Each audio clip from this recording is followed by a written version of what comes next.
শীতকালটা আমার একটা কারণে ভালো লাগে, সেটা হচ্ছে শীতের এই সবজিগুলো। আর এই শীতের সময় কত রকমের সবজি পাওয়া যায়, প্রতিদিনের রান্নায় এই সবজি ব্যবহার করা যায়। আর এই ফুলকপি দিয়ে যেমন মাছের তরকারি অনেক ভালো লাগে, তেমন আমার কাছে হাঁসের ডিমের তরকারিটাও অনেক ভালো লাগে। তাই অপেক্ষা করছিলাম কবে বাজারে মটরশুঁটি পাওয়া যাবে, তারপর মটরশুঁটি আলু ফুলকপি দিয়ে হাঁসের ডিমের তরকারি রান্না করব। তাই আজ আলু ফুলকপি দিয়ে হাঁসের ডিমের পাতলা ঝোল রান্না করব। তাই আগেই ডিমগুলো ভেজে তুলে রেখে এবার আলু ফুলকপিগুলো ভালো করে ভেজে নিচ্ছি। আর এই শীতের ফুলকপিগুলো খুব বেশি ভাজা লাগে না, খুব তাড়াতাড়ি সিদ্ধ হয়ে যায়। আর আজকে রান্নাটা অল্প মশলায় রান্না করব, তাই হলুদ গুঁড়ো আর জিরে গুঁড়ো আর কাশ্মীরি লঙ্কার গুঁড়োটাই শুধু ব্যবহার করব। এবার এটা জল দিয়ে গুলে একটা মশলা বানিয়ে নিব। এবার তেল গরম হয়ে গেলে এর ভিতর ফোড়নের জন্য দিয়ে দেব জিরা আর তেজপাতা।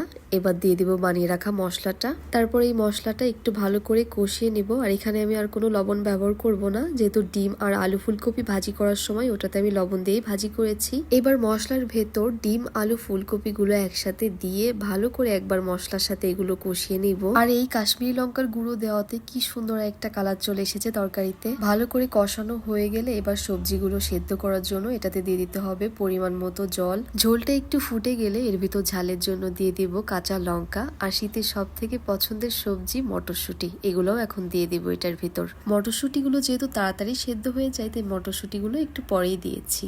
ঝোলটা শুকিয়ে গেলে এবার উপর থেকে ছড়িয়ে দিব ধনেপাতা কুচি। শীতের সবজির সাথে এই ধনেপাতার ফ্লেভারটা আমার কাছে অনেক ভালো লাগে। আর এই যে আমার আলু ফুলকপি মটরশুঁটি দিয়ে হাঁসের ডিমের ঝোলটা একদমই রেডি। আর হাঁসের ডিমটা আর কে কে পছন্দ করেন অবশ্যই কমেন্ট করে জানাবেন।